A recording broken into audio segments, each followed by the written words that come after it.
She's a global pop phenomenon, a shrewd music mogul, and maybe even the most famous person on the planet. But here at Suffolk University, Taylor Swift is also the subject of academic study and inquiry. Hello, and welcome to The On-Ramp, an ongoing series that highlights thought leadership from Suffolk University in downtown Boston.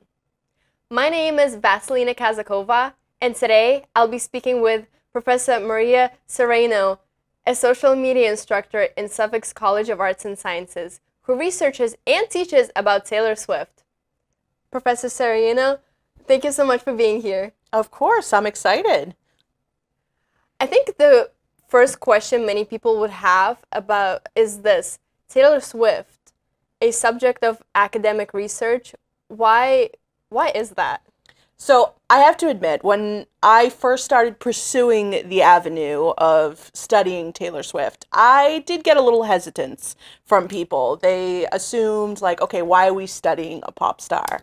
But to be quite honest, whether you're a fan or not, you know who Taylor Swift is. And I think a lot of that has to do with the way that she's positioned herself in the industry and really the way she's been able to motivate an entire community of fans. What first drew you to Taylor Swift as like a personal connection, and how did you turn it into studying her from like a branding perspective?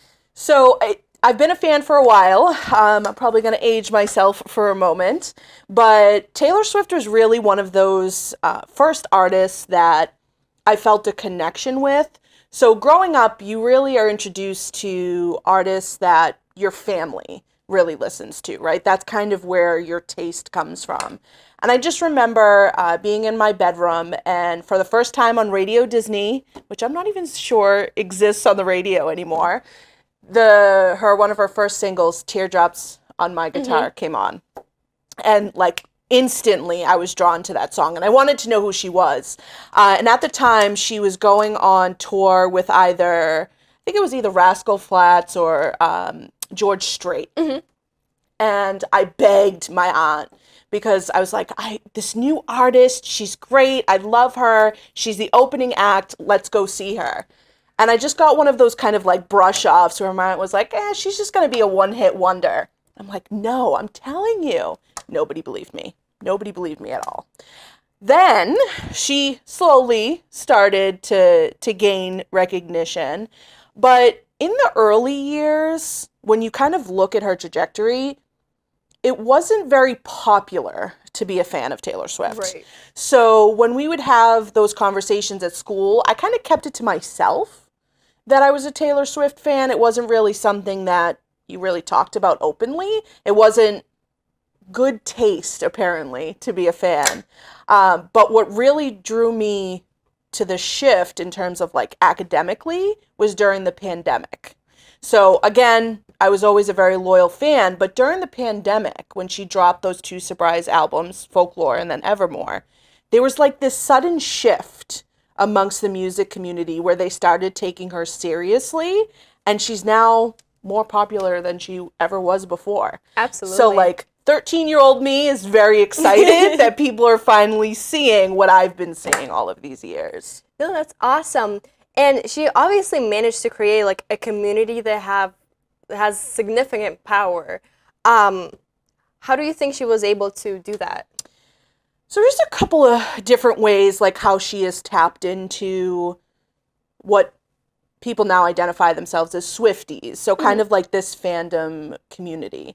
So generally we live in like a culture of participation, right? We want to interact with each other. We're social people. That's what social media has the foundation of. And because of that, I think she was able to create this community of people who wanted to have something tied into their identity, something to talk about with one another, have this passion project, but not limit it to people like you see day to day or people you see on the street. With the internet, it removes like time and space, and she grows that community by making them feel like an emotional attachment to her. Just quickly going back to, my connection as far as like a personal fan, we're not that far apart in age. So there has been like this point where I feel like she's writing the soundtrack of my life. And I feel like many fans can have that connection where at some point they relate to one song or the other. So she has a way of making you feel that she knows you, even though there's like a sea of millions. So she's been really good at building those kind of parasocial relationships, which I know has a negative like connotation. You know, people think parasocial relationships, it's a bad thing. But no, it really gives people a place to identify themselves with others, you know, share similar passions, share similar connections. And she's done it in a great way. Yeah, no, I definitely agree with that. I think people feel so heard by her, and that's kind of the main reason for all of the parasocial relationships and how people like just, I don't know, the Swiftie community is really They're very strong. They're very strong, that's for sure. And speaking of that, just the other week, she came out with her new album, The Life of a Showgirl. Yes. And what do you think is different about this era? So it's interesting. This particular era is, for me, very reminiscent of the Reputation era, which was album 6. She just kind of came back into the spotlight and said, you know what, I'm not going to be quieted by the industry anymore. Like, I'm going to put my music out, put my art out. I think with this era, it's something that she needed to do in the essence of showing her happiness. She's been very, very open on this particular press tour than she has ever had before. A lot of that, I'm sure, has to do with, you know, her new relationship in the public eye. She's always been the artist that people teased for writing songs about exes and things like that. So it's not like we didn't know about those, but this is the first time in her life, and then of course with the fans, that she has been open about her relationship. So she's kind of just like exuding happiness, and that's really showing in the press tour and her connection with the album. Yeah, no, that's for certain. Just even like the color. Yes. The colors of the new album, so bold, so free, so out there. Very bright. And it was the biggest album release in history, correct? Yes. So she sold 4 million units. So it's the biggest debut in history. So not even just like a female artist, a male artist, a band, etc. in history. Wow. So that's been incredible to see. It was the biggest debut on streaming, on vinyl sales. I think all of that has really tied into her being so open because she is seeing the love that she's getting from fans. So it's making her more confident. Like she finally realizes she's Taylor Swift. Yeah. Versus maybe being that kind of private person. But one of my favorite things that I don't think will, I don't want to say ever happen because I hope the success on a future artist, but she is the first artist to accompany all top 10 songs on Billboard 100. She did that with Midnights, then she followed that up with Tortured Poets, and now she did that again with Life of a Showgirl. Nobody's even done it once, and she did it 3 times. Incredible. So it just shows the power that she's had from her community. And what are some things that you teach your students about Taylor Swift? So I kind of break down the semester. So I teach, it's called Branding Taylor's Version. And the idea behind it, by putting Taylor's version in the brackets, really stemmed from her fight about music ownership.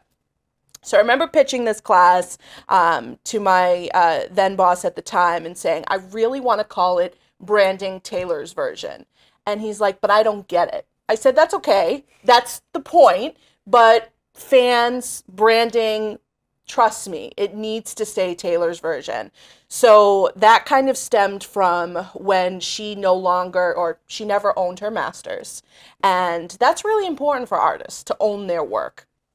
So what she did, kind of in rebuttal to the fact that she didn't own her first 6 albums, she decided to re-release copies of her first 6 originals and name them Taylor's version. So I felt like that was an important nod to her about showcasing like art really does belong in the person who creates it. So that's kind of one of my main components that I include. You know, the idea of music ownership.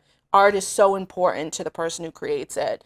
And she is in the place of privilege where she can fight that battle, you know, that she can own her art. So that's kind of one of the biggest things I focus on. I also look at like what I like to call the Swift effect. There is a really excellent show, I think NBC puts it together, where they kind of showcase the different areas of where she has been able to like influence, like economic impact. The fact that when she showed up to the first Chiefs game, I think it was September of 2023, Travis Kelce's jerseys, the purchases increased 400%. I mean, that's just a wild statistic. So that's kind of my first focus. And then the second focus is all about the strategy of her rollouts, right? Because unless you have a focus of, okay, we're going to put this album out, here are the aesthetics, this is kind of what we're going for, and then try to connect it with the audience. So those are the two main groups that I focus on over the course of the semester. No, I think it was totally a great idea to learn from her branding techniques and kind of brand your branding class with Taylor. Just, I feel like putting even her name to that gets a lot more students to come in. It does. I'm sure. And speaking of, on the topic of like brands and branding, what can brands learn from like this pop culture moment? One of the things that I really think they need to focus on is the idea of how collaborations work so well. So just sticking with kind of the NFL, it's the easiest way to kind of showcase how you can cross fandoms, how you can cross like audiences, right? So if you look at a Venn diagram, in the past, there isn't a lot of crossover between Taylor Swift fans and the NFL, right? There are people like myself, I watch football every Sunday and I love Taylor Swift, so it wasn't new to me. But there is a large portion of the audience that is now watching NFL games because of Taylor Swift, because of that small collaboration that really expanded. So I think what they need to realize is that you need to expand outside of your audience in the form of some type of collaboration. Crossing these audiences over was a fantastic move for both parties. You know, we have the traditional NFL fans who are going to buy the gear of their favorite team no matter what.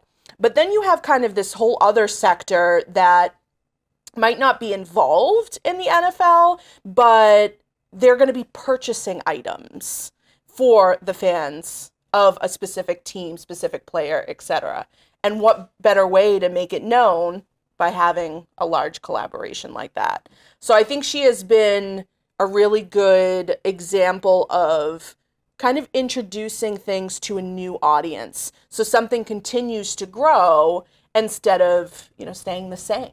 That's the goal, right? Make sure that you continuously add to your roster instead of kind of just sticking with the same group that eventually is not going to tune into your content. Absolutely, absolutely. And with all of this crazy, like massive, unbelievable success, what else can Taylor Swift do? What do you think? Where does she go from here? That's a great question. Honestly, where can she go from here in terms of like world domination at this point? But there are still some records that she hasn't beat. I mean, she has an incredible resume for all of the records that she has beat, but there are still some, I believe like the Beatles still holds a record for like most #1 albums. Stevie Wonder still holds a record for like #1 singles. And that a lot has to do with the fact that she hasn't put out the sheer number of music yet. So she could eventually get to those, which is incredible. I mean, those are legends, right? Those are names cemented in history.